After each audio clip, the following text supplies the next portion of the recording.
On behalf of His Excellency Paul Kagame, President of the Republic of Rwanda, I warmly welcome you to the first ever Nuclear Energy Innovation Summit for Africa, NEISA 2025. Let me begin by thanking all our partners. This important summit would not have been possible without your shared commitment to Africa's energy transformation. For anyone familiar with Africa's energy landscape and its related challenges, it is easier to understand the relevance of this summit. The future of the Africa energy landscape will continue to be driven by increasing energy demand and increasing population growth. According to some statistics, in not more than 40 years from today, Africa's population could exceed 3 billion people. Therefore, the continent will be potentially the largest energy market globally, driven mostly by industrialization, use of artificial intelligence, and urbanization, all necessary to achieve the continental development aspirations. At the same time, as we gather here today, there are more than 600 million Africans who do not have access to electricity. They rely on biomass and other non-nuclear energy sources to meet their basic energy needs. This situation results in increased pressure on available forest resources. It further puts at risk natural ecosystems that are already suffering from negative impacts of climate change. While Africa has significant solar, wind, and hydropower resources that can potentially meet the energy needs of all its population, these resources are not evenly distributed, which limits electricity access in many parts of the continent. This energy gap continues to hold back growth and development across the continent. To bridge this energy gap, now more than ever, our countries need to jointly work towards finding alternative solutions of energy production.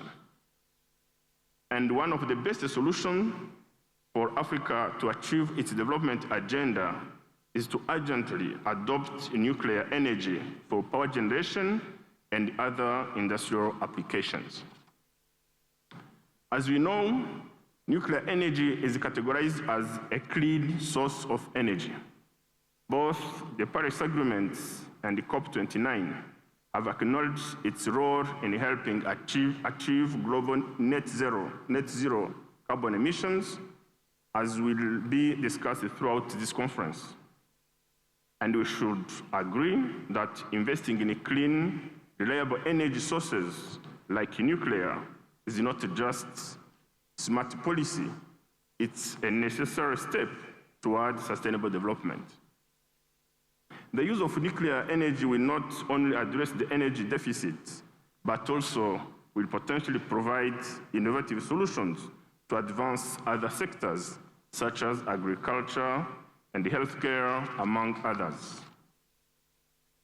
Too often, when people hear the word nuclear, they think of harmful or dangerous use.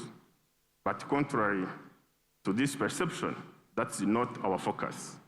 This gathering is about nuclear energy for peace, innovation, and development.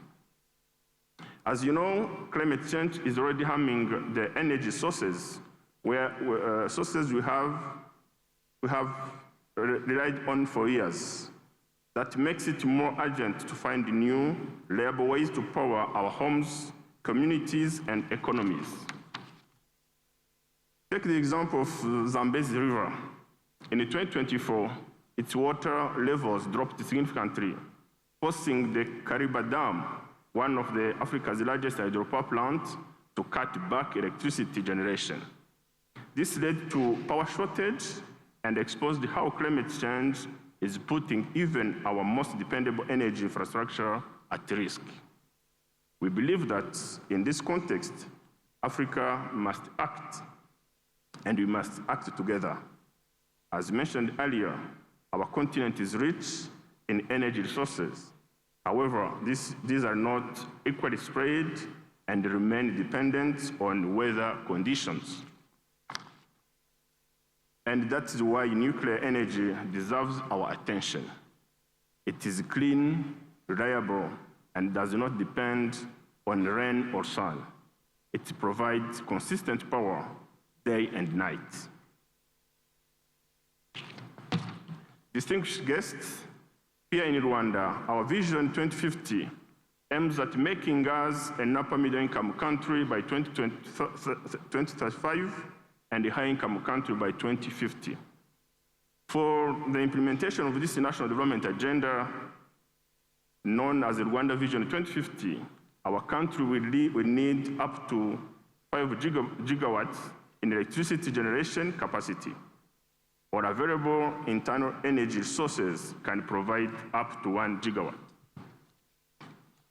Therefore, Rwanda has decided to use nuclear energy for power generation to avoid the imbalance in energy demand and supply.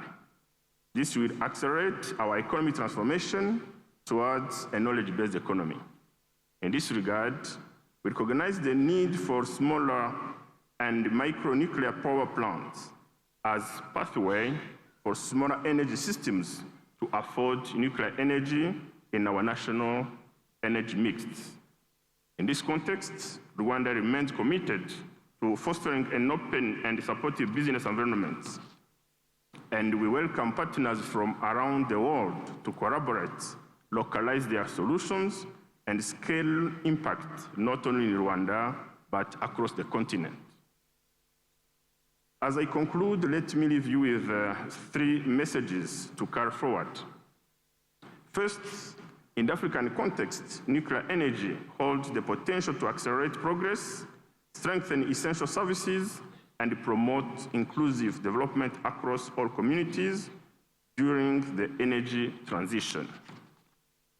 Second, Africa must lead this transition together through regional partnerships, innovation, and global cooperation. We can turn today's energy challenges into tomorrow's opportunities. Third, the time to act is now. Climate change is real, and our population is growing. We must diversify our energy mix, and nuclear is part of that solution. With these remarks, I now declare the 2025 Nuclear Energy Innovation Summit for Africa officially open. I wish you fruitful discussion.